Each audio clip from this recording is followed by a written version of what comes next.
Okay. So ring ring. Hello. Hi, can I speak to Jesse, please? Hey, this is Jesse. Who's this? Jesse, hi. This is Chris. You spoke a little while ago with my assistant Mary about your property over at 123 Main Street. I was getting back with you uh, to talk a little bit about the house that you have available. Sounds like I'm catching you in a bad time. Is this a good time to talk? No, no, no. I was just actually wrapping up with the kids, helping them with some homework. So you might hear some noise in the background, but yeah, I remember talking with Mary. She was a nice young lady. Yeah, she's really nice. She's very professional, and I'm glad I have her on board there. Indeed. Uh, so with that in mind, tell me a little bit about your property, if you don't mind. Well, like I was telling your young lady there, Mary, there, I was telling her that I've had it, I've had it, I've owned it now for about say going on maybe just a little over 20 years. It's Okay. been sitting vacant, right? For about a year now. It's boarded up. I've got the windows boarded up hmm because we had some thieves coming through the area, breaking into houses and whatnot. So we didn't want to become a victim. They did break into our house one time, but it didn't seem like they stole anything. They just kind of came in, maybe some kids to come in there to drink, or I don't know what they were doing in there, hmm but they didn't really tear anything up. So we're happy about that. And Okay. it's been a it's it's we did have some renters in there that they were there for about 3 years, but they stopped paying us, and we unfortunately we had to evict them, and they left on some sour feelings and tore the place up on their way out. So that was the only thing that was tore up, was my tenants, them tearing up my house. And honestly, we just hadn't had the money to go in and do anything to it, so I we just see. left it sitting there. Okay. Well, it sounds like it was originally a great property. What were your original plans on it to begin with when you bought it? Well, yeah, I love that home. We raised three kids in that house, pretty much, Uh, and they're grown now, and we're just needing to scale back a little bit, and we're probably not even needing, the size. We're just probably wanting just something just a little bit smaller for us with a little smaller yard, so I don't have to get out there and cut the grass anymore. Hey, hold on one quick second for me, Christopher. no, Hey, go right kids. ahead. Hey, kids, cut it out. Cut it out. I got somebody on the phone. We're talking about the house down there. Yeah, cut it out. Cut it out.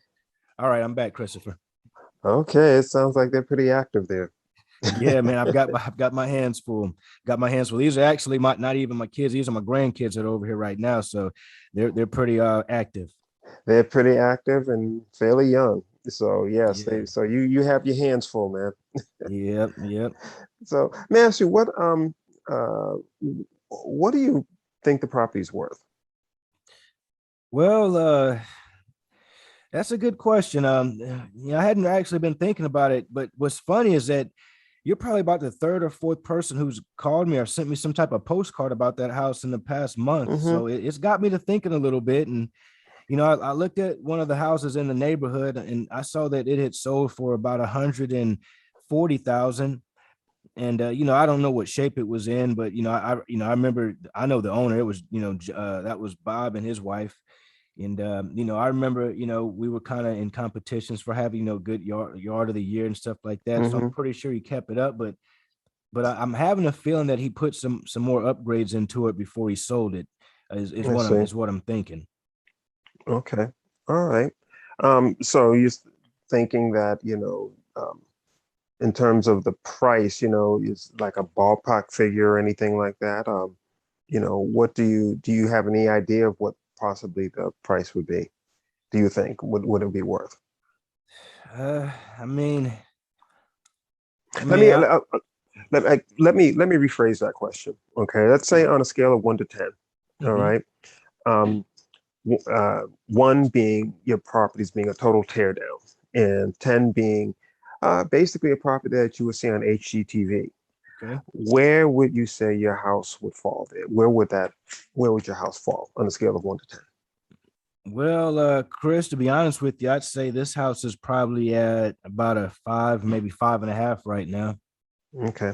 Okay. Let me see. Uh, do you, the other, no, one quick question I want to have, one other quick question I want to ask you. Sure. Um, Is the property free and clear? Yeah, we finished paying that off. I mean, we just paid taxes on it, but yeah, it's free and clear. Okay, great. Um, and if I could pay you all cash and I can close this quickly, all right, what would your best price be if I paid all the closing costs and there are no real estate commissions or any of that involved? What would your best price be? Well, I mean, what were you thinking? What were you thinking about? Well, I'm gonna run my own analysis. I'm gonna do some research. Okay, I mean, I'm gonna be able to pull some comps and all that and do a little comparisons there, and then I can come up with a number and present that to you. okay. That's what I would end up doing. Um, if you would, if you, would be so inclined, um, what would be the best number for me to get back with you after I do this research? You can call me right here on this line. I'll be sitting here for a while. Okay, I can call you back at that cell phone number. Yep, I'll be sitting right here watching the game coming, waiting for the game to come on. Really, who's playing? Don't Looks mind me like the asking. yeah, no problem at all. Looks like the Braves are playing against the Astros. Ah, got it. Yeah. Well, I'm a Dodgers fan myself, so I understand. yeah. All right, So okay. let me get your, if you don't mind, can I get your email address where I can, because if once I do all this, once I do my research and my due diligence, if Hmm. things work out, numbers tend to work out, I want to send you an offer. So if I get to Okay. that point, what email address do you have? Sure. My email address is jesse@gmail.com. Okay, Jesse, And Jesse. yep, jesse@gmail.com. Got it. And Christopher, let me ask you, are you from out here in the Columbus area, or where are you from? You kind of have a different accent. Yeah, I'm actually in the California area there, Ah, yeah, lucky guy. Well, not so lucky. We have rain issues that we're dealing with right now, so we really need some of that rain that's from where you guys are. We need that rain to come over here and help us out. Okay, got it. Okay. Well, yeah, man. Yeah, I look forward to hearing back from you. Like I say, a couple other folks have reached out to me, man, but Okay, no one's really gave me an offer. I did, someone said that he'd pay me 110,000 for it, but I hadn't heard back from him since then. So, got it. yeah, I'm looking forward to speaking with you, man. Mary was a nice guy, a nice gal, and I appreciated you calling back and talking with me as well. So, yeah, see if we can make something happen.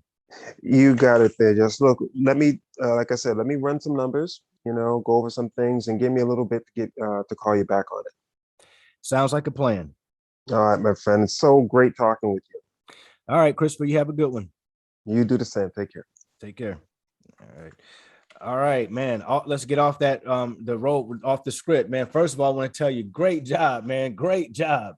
Hmm. Great job, man. The calmness in your voice, the demeanor, all that that comes up, that helps build your credibility. That helps Okay. establish who you are to the seller. That helps them know that, hey, this person knows what they're talking about. They know what they're doing. And when you command the conversation that way, there's no way around them feeling any other way. Even when I threw some loopholes out there for you, and man, Hmm. you caught every curveball. So Hmm. so I'm really surprised that you have so much anxiety about getting on the phone, because I know that you can do well. I know that you're gonna do well. We just got to get some at bats so that you get to swinging that bat and seeing how it feels to even miss a few times. But you are going to connect, and when you connect, brother, you're going to connect big time. Trust Yeah. me, I can tell that Hmm. your first role play was much better than I'd say 70% of my students' first role play. And I'm not Hmm. just being telling you something. I'm being honest with you, brother. You had Wow. great command of your voice. You didn't sound like, let me see here, and I'm fumbling through papers. Like, it wasn't any of Hmm. that. It sounds fluent. Oh, I okay. listened very intently for all of that. Even when I got off track and I said, "Hey, kids, cut it down" or whatever, like you caught on that as well. You don't know how many Okay. times people don't do that, and that's so important. You can't just let them come back on the phone and then you go right back into, okay, so tell me, did you replace the roof? Like that. So Got what it. that's no rapport being built at all. But the fact that you mentioned something about the kids, that it right away breaks more ice. It makes you more of a human. And it's like, man, okay, hey, this is a regular guy on the phone. It's not just some telemarketer from, I don't know where and trying to do I don't know what to me. Hmm. It makes you more human.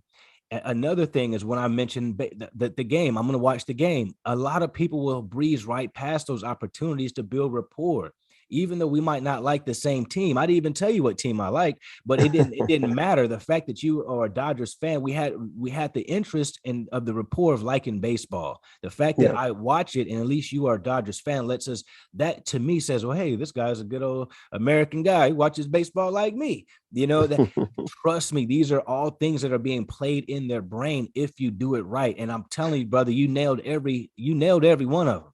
Well, the Dodgers thing just kind of popped out at the top of my head. I'm not really a baseball fan. I like football and basketball, but And you don't have to but be. I'm familiar. Indeed. I'm familiar with the LA Dodgers and all And you, that. And and I you know, don't have to be, because let me tell you one quick thing. We want to be truth tellers and truth seekers. So we never want to lie. And you didn't. That's what makes it even better that you just told me that, because I thought you might have been a baseball fan, but you didn't. You never told me that in the call.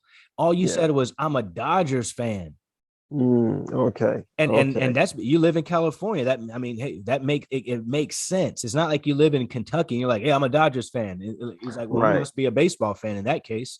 Okay. I So see where you're you coming didn't from. lie at all. That's so important, brother. Like, the people will fluff things and try to make things be what they're not, and Yeah. don't ever do that. There's no reason. With this Always just crown be. on my head, I'm seated on the throne. The top is so alone. Only thing that keeps me going is I know my city love me. I know my city love me. I know my city love me. I know my city love me.